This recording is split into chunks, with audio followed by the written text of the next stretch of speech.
Hey Sobi Teh Manis, selamat datang kembali di channel kita.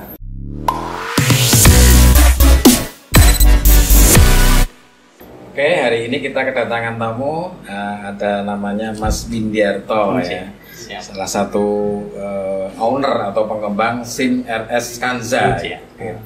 Oke, dari sini kita akan memulai perbincangan ini yang sifatnya santai tapi agak teknis ya Mas. Oke.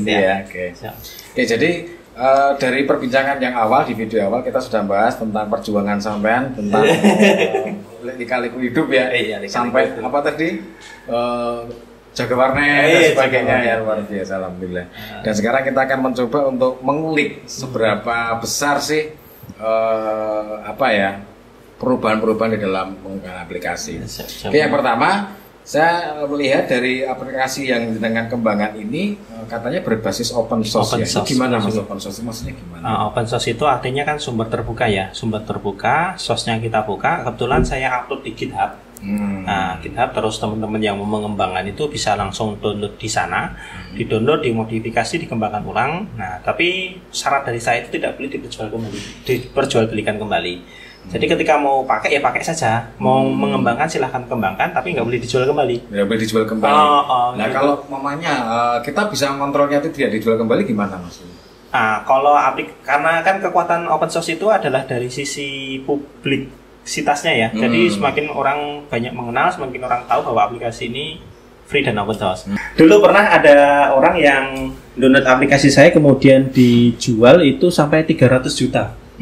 Saat itu yang kena itu RS Kurnia Ring Sewu kalau nggak salah. Nah itu karena kondisinya memang dia tidak ikut ke komunitas rumah sakit, jadi nggak tahu kalau aplikasi ini ternyata free. Nah, alhamdulillah ketahuan dari situ. Ketahuannya karena ada salah satu karyawan yang di situ kebetulan kerja di RS Mutiara Hati Ring Sewu dan lihat aplikasi ini free kok di tempat saya, tinggal pakai. Nah dia lapor ke manajemennya ya, dari situ ketahuan. Nah kalau kita mau ngontrolnya ya kita buatkan komunitas, kan namanya aplikasi open source itu kan kekuatan di komunitas. Itu saya buatkan komunitas, penggunanya sekarang sampai 1.200 dan teman-teman yang ada di daerah itu ikut membantu mempromosikan di daerah masing-masing seperti itu. Dan mereka ikut membantu mengontrol ketika ada rumah sakit, loh ini aplikasi SIM RS Kanza nih kok diperjualbelikan. Nah mereka biasanya dari situ. Ya. Nah kalau mamanya masalah pengembangan nih, pengembangan katanya tadi kan bisa dikembangkan oleh banyak orang ya. Nah, terus dengan itu mendapatkan aplikasi terupdate-nya dari mana? Apakah mereka diharuskan untuk mengupload ke GitHub kembali atau kalau aplikasi saya itu kan saya share ke GitHub. Kalau aplikasi yang nanti mereka mau gunakan itu boleh di-share kembali, boleh mau dipakai sendiri atau di-keep sebagai aplikasi mereka sendiri, nggak masalah gitu ya. Kalau memang ada yang niatnya memang untuk berbagi dan pengen di-include-kan, biasanya mereka kontak saya, Mas ini saya mengembangkan ini, tolong dimasukkan di sistem. Katanya dengan tidak membatasi mau di-upload lagi boleh, mau silakan lah. Biasanya nanti kalau misalnya dari pengembangan bukan dari saya atau dari temen dari pengembang lain, biasanya nanti di titelnya atau di bagian atas itu di source-nya saya tulis ini pengembangan kontribusinya siapa seperti itu. Gitu. Nah, kita tahu menghargai siapa pengembangnya. Gitu, seperti itu. Nah, umpamanya Mas kalau kita bicara tentang teknis ya, software aplikasi, umpamanya nih kalau dengan sudah dikembangin, sudah di launching dengan open source, terus selanjutnya dikembangin sama orang, interface-nya diganti semua gitu. Kalau interface memang bisa diubah-ubah. Nah, maksudnya gimana jenengan? Apakah masih bisa mengakomodasi bahwa itu adalah milik kita atau kalau dari sisi interface memang bisa dimodifikasi, tapi kalau dari sisi fitur kan masih tetap sama. Gitu. Kalau secara database alur kan masih sama gitu ya. Jadi jangan bisa ingat ini punya saya gitu ya. Seperti itu. Oke, selama ini sudah dikembangkan berapa tahun Mas Windy? Kalau kita mulai dari 2010 sampai sekarang 2021 ya sudah 11 tahun. 11 tahun pengembangan, alhamdulillah itu. Alhamdulillah ya. Dan sudah mendapatkan benefit luar biasa ya. Benefit luar biasa. Kan orang dulu berpikiran bahwa open source itu nggak dapat apa-apa. Nah, betul. Karena bagi saya open source itu merupakan salah satu strategi bisnis ya. Jadi bagi saya strategi bisnis itu ada yang memang propriety dia berbayar, ada yang memang dia itu shareware, dan ada yang satu lagi open source. Saya membagi bisnis software itu menjadi 3 ini gitu. Dan semuanya itu memang digunakan untuk saling mencari profit gitu. Walaupun dari sisi open source ini memang kita dapat duit, tapi tidak secara langsung gitu. Tapi tetap ada cara bagaimana melakukan monetize di sisi itu. Nah, ini mungkin nanti menjadikan tipsnya kita untuk boleh di dalam open source ya. Boleh gitu. Oke, kalau kita melihat perkembangan software itu sudah berapa? 13 tahun ya? 11 tahun ya. Otomatis berarti kan ada pengembangan teknologi. Nah, itu bagaimana dengan menyikapinya? Kalau awal saya kembangkan itu kan memang saya menggunakan Java, itu masih di Java 7, sekarang sudah pakai ke Java versi 15. Versi 15. Nah, dan aplikasi ini kan karena memang ditujukan untuk skala enterprise, dia tidak hanya menggunakan satu bahasa program. Karena memang harus dipecah-pecah menggunakan beberapa bahasa agar kemampuannya itu bisa menyesuaikan kebutuhan user. Oh gitu. Iya. Jadi saya walaupun aplikasinya desktop, tapi itu bisa juga saya kembangkan menjadi versi web. Karena aplikasi Java desktop itu kan bisa dijalankan di browser, dia via WebSwing itu bisa. Tapi kemudian aplikasi ini saya mix dengan PHP, saya mix juga dengan Pascal. Jadi memang gabungan ya. Jadi aplikasi itu modelnya hibrid. Jadi satu aplikasi interface-nya Java, tapi dalamnya itu pakai PHP. PHP-nya itu nempel di desktopnya Java. Gitu ya. Seperti itu. Begitu juga dengan bahasa yang lain seperti Pascal, dia seperti itu juga. Pascalnya kan masih menggunakan CLI apa sudah menggunakan GUI?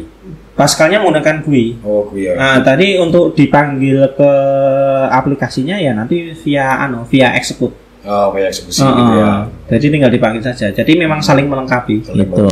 Dan itu sudah dikompil ya. Sudah dikompil gitu. Dan orang lain juga bisa melihat yang versi yang itu semuanya PHP. Saya taruh pokoknya yang PHP, Delphi sama Java ya pokoknya semuanya saya taruh di situ. Gitu. Itu ya. orang mau download yang mana terserah gitu. Semua dikembangkan. Tapi kalau udah download satu paket itu udah bisa terdownload semuanya atau harus kalau download langsung download semua bisa. Bisa semua. Kalau di GitHub kan tinggal download, di clone aja kan semuanya keambil seperti itu. Gitu ya. Oke, kalau kita kembali ke masalah open source tadi kan tadi ada beberapa tipe ya, ada 3 ada shareware. Model bisnis ya. Bisnis kan ada shareware terus proprietary sama satu open source. Sekarang kita kembali ke yang open source nih. Kita mulik-mulik di situ Mas Bindi ya. Gimana sih pertama kali Anda kepikiran kok pengennya di open source itu? Ya. Lihatnya gimana? Karena kan kalau untuk yang proprietary saya sudah pernah merasakan, yang shareware juga sudah pernah merasakan. Proprietary kan tinggal jual aplikasi saja toh. Shareware kan tinggal aplikasi free. Nah, kalau aplikasi ini saya ngambil nanti dari sisi update-nya. Aplikasinya memang saya gratiskan tuh, tapi banyak orang minta, saya butuh pengembangan ini. Nah, saya ngambilnya di yang shareware ya. Yang shareware. Gitu. Aplikasinya free, tapi begitu butuh pengembangan kan mereka ngontak kita.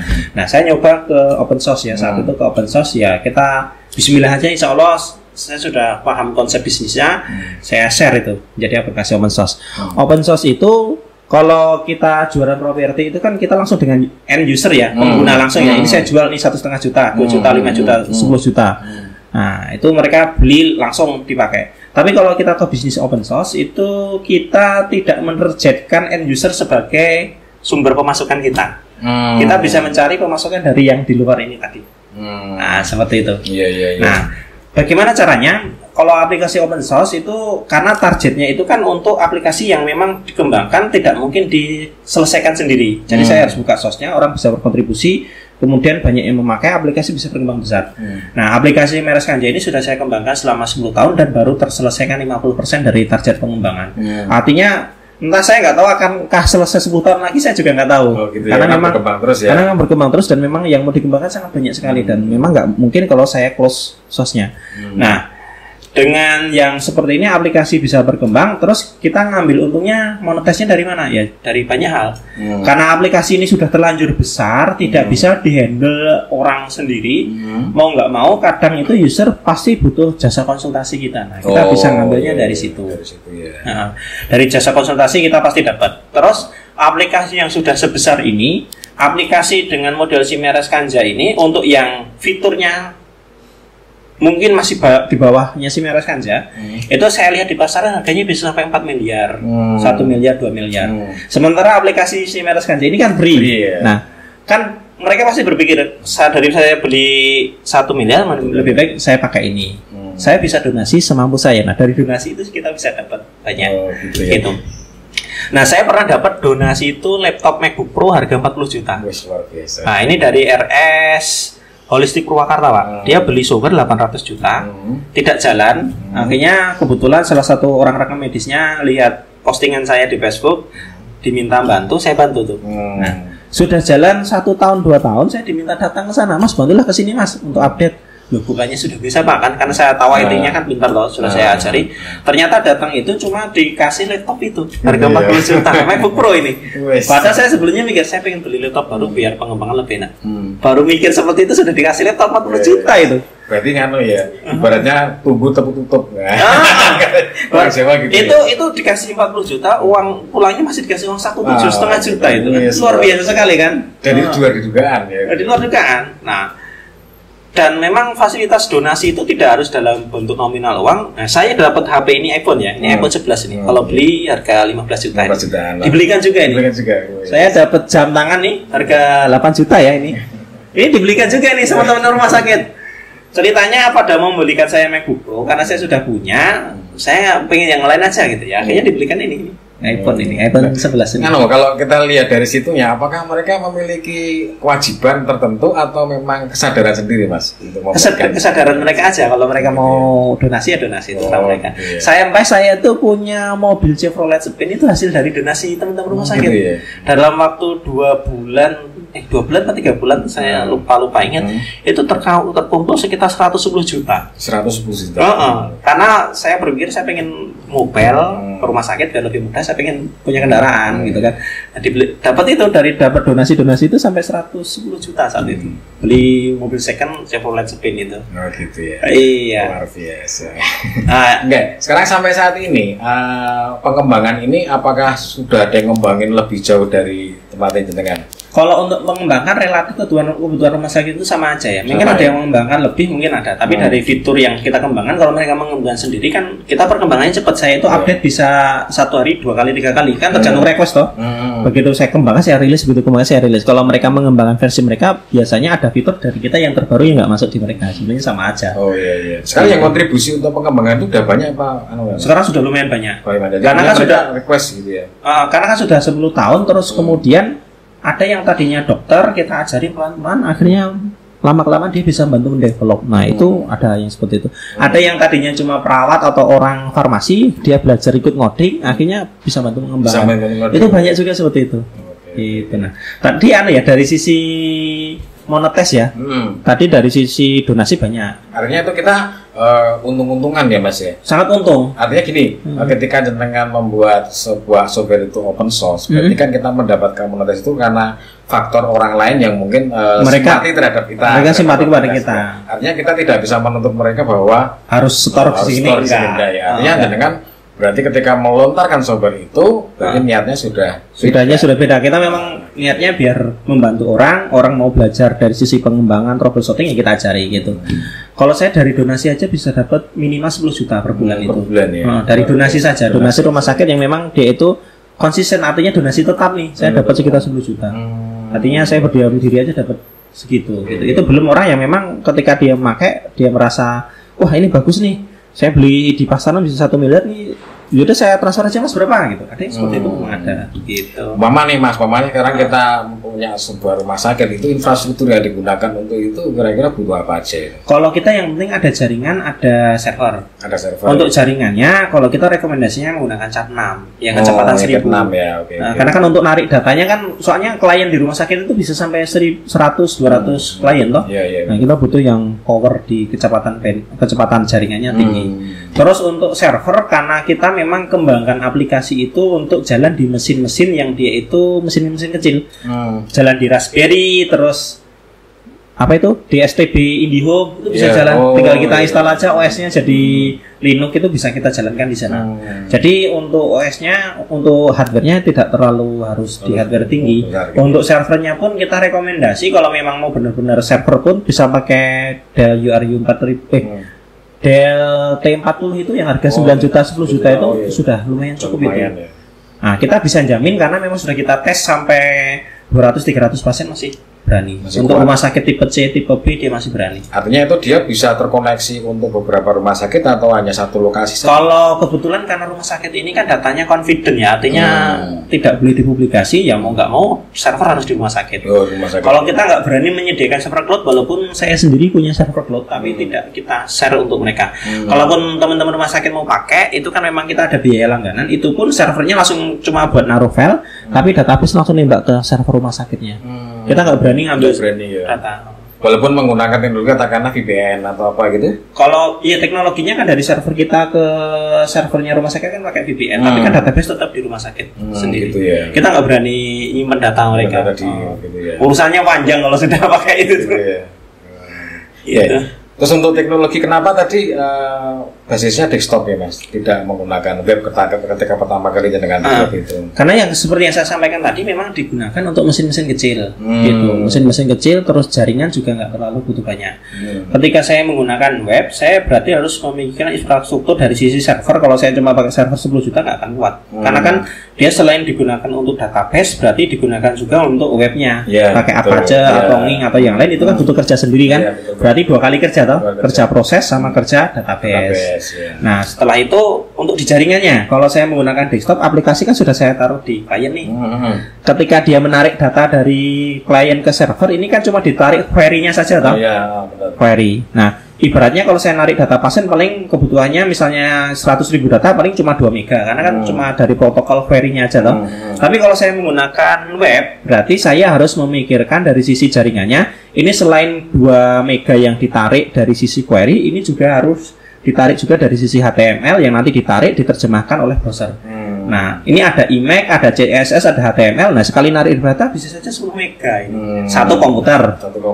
Kalau diakses 100 komputer, jadi banyak lagi sudah 1 giga toh.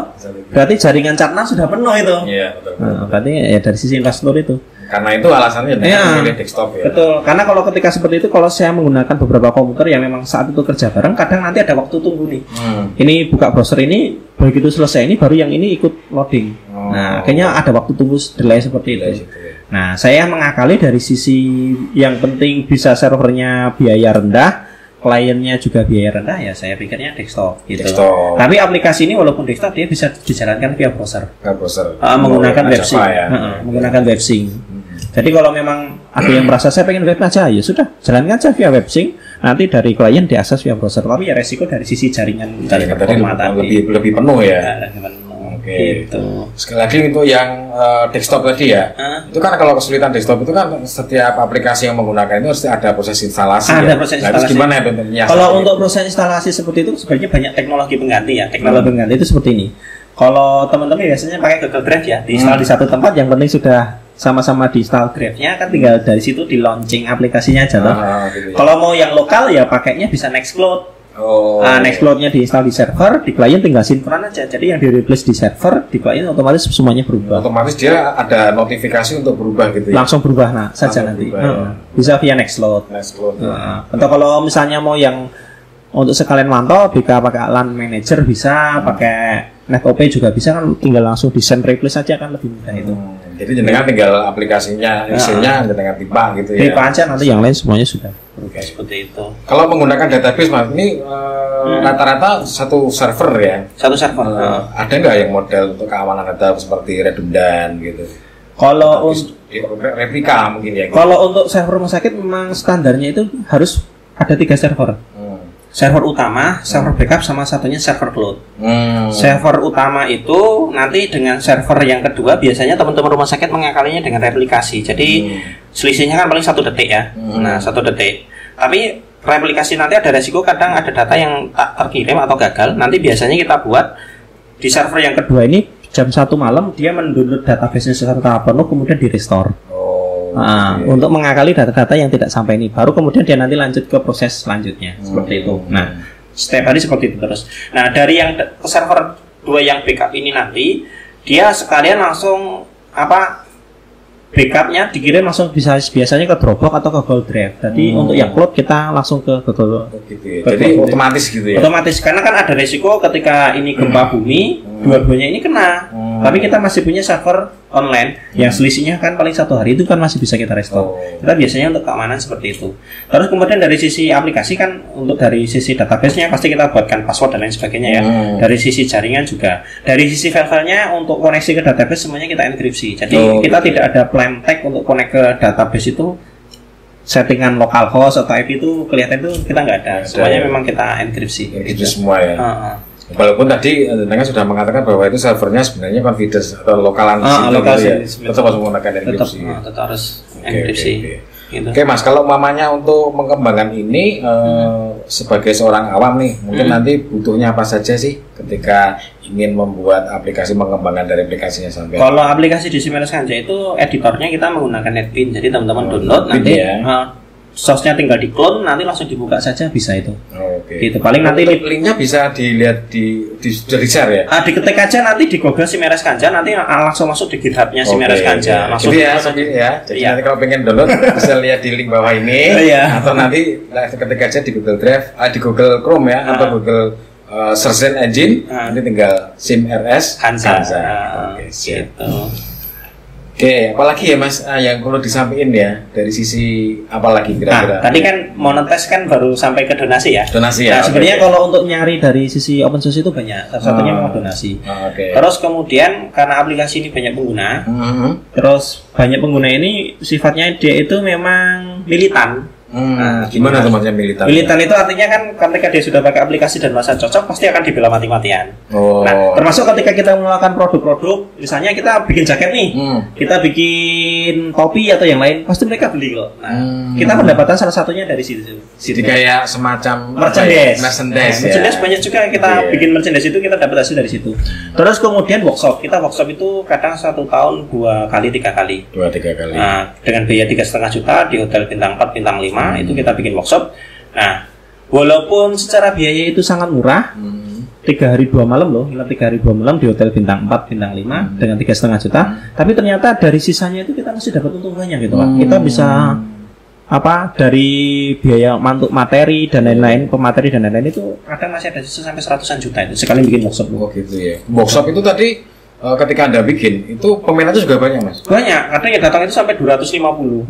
Gitu Pak. Karena suasana pandemik seperti ini ya paling kita batasi maksimal 70 orang. Apa saja yang dilakukan di workshop itu? Workshop itu tergantung workshopnya, workshop pengembangan apa alur. Kalau alur mengenalkan dari proses awal sampai ya? ke keuangan, penggajian dan lain-lain gitu prosesnya. Ya? Tidak sampai ke developing coding gitu ya. Nah, kalau yang pas bisnis pengembangan ya yang pengembangan ya dari download, dari cara pakai database dan sampai yang lain-lain itu. Kita ajarkan di sana seperti itu. Gitu ya. Nah, itu dari sisi ini tadi ya, kita bisa dapat dari sisi monetisnya donasi kita pasti dapat. Donasi bisa dapat macam-macam, terus dari sisi workshop, terus dari sisi sertifikasi ini. Nah, kita bisa dapat dari situ. Nah, sertifikasi ini kita tujuannya ke dunia pendidikan, Pak. Banyak-banyak seperti kalau kita ketahui seperti Linux dan lain sebagainya, mereka tidak nembak dari jual aplikasi mereka, tapi dia ngambil dari sisi sertifikasi ya. Sertifikasi CentOS, Mikrotik dan lain sebagainya. Nah, itu kan mahal itu. Orang sekali bikin sertifikasi bisa bayar 3 juta, 4 juta tuh. Itu pun lulus dan tidak lulus loh.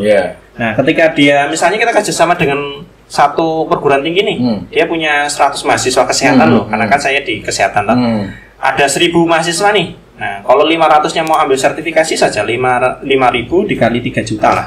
Kita bagi hasil dengan perguruan tinggi lah. Misalnya kita untuk sertifikasinya kan separuh-separuh kan, misalnya 1,5 juta. 1,5 juta kali 5.000 sudah berapa? Itu satu kampus. Gitu ya. Kalau satu Indonesia ada 10.000 kampus, tinggal hitung kan. Jutaan ya. Berapa miliar itu? Berapa miliar per tahun itu? Atau berapa miliar per semesternya yang bisa kita dapat? Nah, permasalahannya gini Mas, kalau sertifikasi itu apakah itu diakui apa enggaknya itu gimana itu? Kalau diakui berarti kan dari sisi kita tinggal ngurus ke BNSP. Gitu Badan ya. Nasional Sertifikasi toh. Nah, tinggal kita di situ saja gitu. Gitu ya. Dan sampai saat ini jenengan sudah bisa mengeluarkan sertifikasi itu ya. Kalau untuk sertifikasi memang tiap workshop kita keluarkan sertifikasi. Gitu. Dan sekarang mulai kita nembak ke kampus-kampus. Gitu.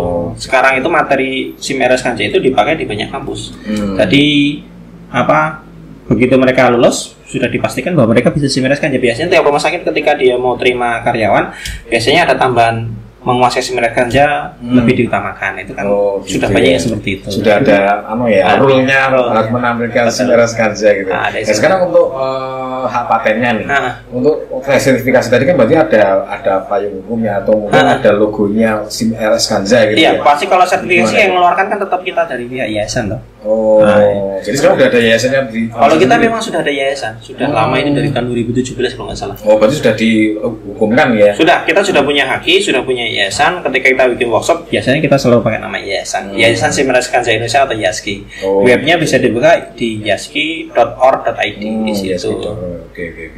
Berarti kesimpulannya kalau bagi teman-teman yang mungkin kita berkecimpung di dunia software, ketika mau bikin open source, langkahnya kira-kira apa saja Mas yang diperlukan? Ya kalau open source itu kalau memang mau berbisnis di open source yang pertama itu dari niat ya. Niatnya kita bantu orang nih. Kalau kita nyari untung, dapat untungnya itu lama, bisa 5 tahun 6 tahun mungkin kita dapat untung gitu, dan proses developnya itu kan panjang lah. Nah, yang penting yang ini dari sisi niat dulu. Saya dulu memang masih sambilan jual aplikasi, juga bikin aplikasi open source. Ya memang itu jalan. Dan memang open source ini saya tujukan untuk pengembangan jangka panjang. Seperti itu. Kenapa SIM RS Mas yang dipilih untuk open source tidak aplikasi-aplikasi? Karena kalau dari sisi aplikasi yang lain kan saya lihat simple loh. Nah, simple, ya? Sementara dari sisi RS ini saya merasa ini tidak mungkin saya selesaikan sendiri. Jadi mau nggak mau kita buka. Alasannya itu ya salah satunya adalah karena tidak mungkin kerja sendiri ya. Dari aplikasi itu. Seperti itu. Makanya kita open gitu. Ya, open ya. Tadi sudah ada apa? Shareware, proprietary, sama satunya open source. Nah, semuanya itu adalah bisnis ya. Tetap orientasinya ke bisnis. Tetapi untuk open source ini memang kita tidak 100% nyari di profit. Tapi lebih banyak di sosialnya. Tapi tetap pasti ada untung gitu. Dan sekarang yang dikembangkan Mas Windy itu yang mana nih? Dari 3 posisi. Kalau saya lebih ke ini open source ya. Karena yang lain sudah saya tinggal gitu. Karena alasannya? Ya karena memang ini nggak selesai. Tapi nanti saya mikir pengen bikin yang produk yang properti lagi. Nah, ini sekarang yang produk yang selain server tadi sudah nggak ada lagi. Sering banyak yang pesan itu cuma saya kasih aja aplikasi yang dulu pernah saya buat nih kalau mau pakai ini gratis aja gitu. Karena memang sudah nggak sempat ngurus lah. Karena kan sebagai seorang developer kan yang paling penting adalah tanggung jawab toh. Kita develop ada orang butuh, yang butuh adalah tanggung jawabnya, ngajarin, training dan lain-lain. Betul. Ini proses belajarnya berapa tahun Mas? Kalau saya itu proses belajar itu ya dari zaman kuliah atau berarti? Artinya kan teknologi berkembang tuh tipsnya gimana supaya Anda kalau saya update itu karena saya gabung di berbagai macam forum ya. Saya masuk di PHP ID, masuk di forum Java, forum Delphi, forum RAS, programming apa yang menurut saya ada baru, cari-cari itu ya belajar. Masih ada waktu buat itu Mas? Alhamdulillah masih ada. Kalau bisa kita ngulik-ngulik itu yang penting tahu aja. Ada proses seperti ini. Gitu. Jadi tetap harus belajar terus. Harus belajar terus. Kalau enggak ya kita ditinggal sama pengguna. Gitu ya. Mungkin ada lagi Mas yang mau di-sharing lagi? Apa ya? Kalau paling saya itu saja tadi. Oke, jadi teman-teman ya Sobi bisa diambil kesimpulan bahwa menjadi seorang programmer tidak harus berorientasi pada benefit. Jadi bisa berbasis open source, bisa berbasis server dan berbasis proprietary ya. Sehingga nanti teman-teman bisa memilih jalur itu, dan harapan kita semakin banyak para programmer yang membuka open source karena niatnya adalah ibadah ya. Iya, ibadah gitu. Saya kira untuk saat ini itu dulu teman-teman. Mungkin salah satu tipsnya yang akan kita bagikan akan masuk ke dalam section yang namanya Tuti.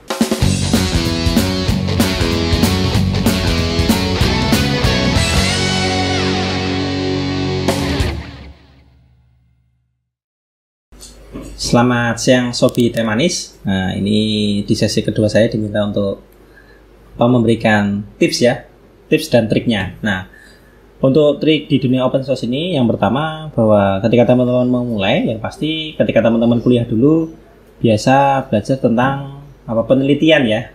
Nah, biasanya ngambil data dan sebagainya. Nah, untuk di open source itu konsepnya sama.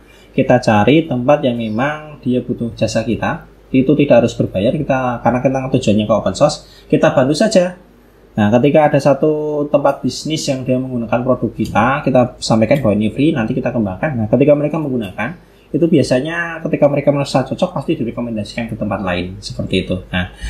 Nah, untuk memulai di open source ini, memang harus berdarah-darah di awalnya. Tapi ketika sudah 1 tahun, 2 tahun jalan, biasanya pasti ada nilai balik di sana. Nah, tidak harus lengkap. Apa yang dibutuhkan user kita buatkan. Kalau dia cuma butuhnya cuma untuk aplikasi jual beli, ya bikin aja aplikasi jual belinya, jangan yang muluk-muluk. Ketika sudah langsung saja dirilis, nggak perlu nunggu pakai lama. Nanti biarkan user yang mengevaluasi, mereka yang tahu kebutuhan mereka. Nah, proses bisnis open source itu salah satunya di sini. Ketika mereka merasa cocok dengan model pengembangan kita, pasti kita di-hire untuk membantu pengembangan mereka, dan biasanya dari situ pun kita sudah bisa mendapatkan profit. Ya, dari saya cukup sekian. Terima kasih. Ya.